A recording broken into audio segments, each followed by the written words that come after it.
आज सूर्य गुरुत्वाकर्षण और ऊर्जा का एक अनिवार्य स्रोत है।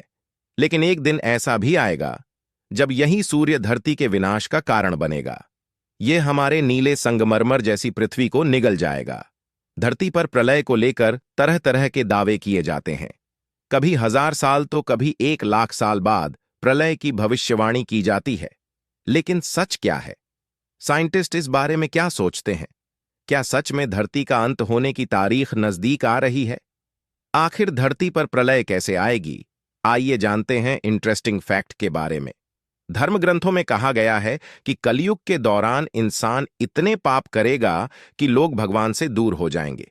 तब चारों ओर अंधकार छा जाएगा। इसके बाद प्रलय आएगा और सब कुछ नष्ट हो जाएगा। लेकिन साइंस क्या मानता है? नेचर जियोसाइंस में पब्लिश एक रिपोर्ट के मुताबिक पृथ्वी का अंत संभवतः सूर्य के कारण होगा। वैज्ञानिकों का अनुमान है कि अब से लगभग 1 अरब साल बाद ऐसी स्थिति आएगी। तब तक सूर्य का विकिरण पृथ्वी के वायुमंडल को वाष्पीकृत कर देगा, सारी ऑक्सीजन को सोख लेगा। इससे जीव जंतुओं को ऑक्सीजन मिलना बंद हो जाएगा और सब मारे जाएंगे। धरती सिर्फ एक बंजर चट्टान नजर आएगी। पौधों का भी दम घुटने लगेगा। शोधकर्ताओं के मुताबिक सूर्य से निकलने वाला विकिरण आने वाले समय में वायुमंडल से ऑक्सीजन खत्म करने लगेगा।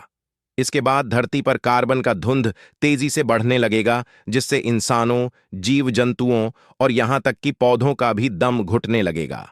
महासागरों का पानी सूख जाएगा।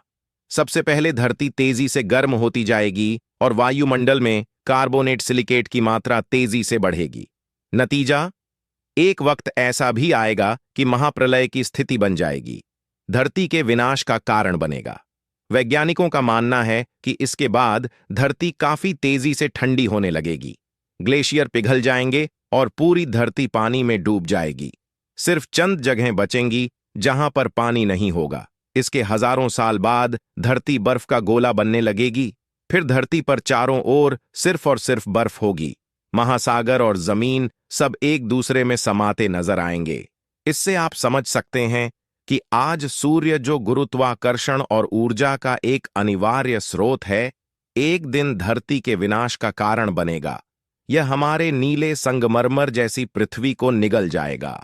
वैज्ञानिकों के और भी विशेषज्ञ के अनुमान के मुताबिक आने वाले लगभग 5-10 अरब साल बाद सूर्य एक रेड जायंट में बदल जाएगा।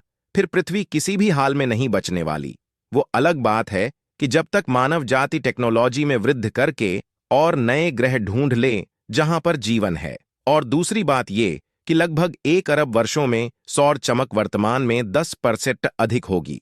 इससे वायुमंडल एक नम ग्रीन हाउस बन जाएगा, जिसके परिणाम स्वरूप महासागरों का अपवाह वाष्पीकरण होगा। एक संभावित परिणाम के रूप में प्लेट विवर्तनिकी समाप्त हो जाएगी और उनके साथ संपूर्ण कार्बन चक्र। इस घटना के बाद लगभग 2-3 बिलियन वर्षों में ग्रह का चुंबकीय डायनेमो बंद हो सकता है, जिससे मैग्नेटोस्फीयर क्षय हो जाएगी और बाहरी वातावरण से वाष्पशील के त्वरित नुकसान के लिए जिम्मेदार होता है। अब से 4 अरब साल बाद पृथ्वी की सतह के तापमान में वृद्धि से एक ग्रीन हाउस प्रभाव पैदा होगा, जिससे सतह को पिघलाने के लिए पर्याप्त ताप होगा। उस समय तक पृथ्वी पर सभी जीवन विलुप्त हो जाएंगे। सूर्य द्वारा लगभग 7.5 बिलियन वर्षों में ग्रह के सबसे संभावित भाग्य का अवशोषण हो रहा है। इसी तरह का वीडियो देखने के लिए चैनल को सब्सक्राइब करें और बेल आइकन को दबा दें।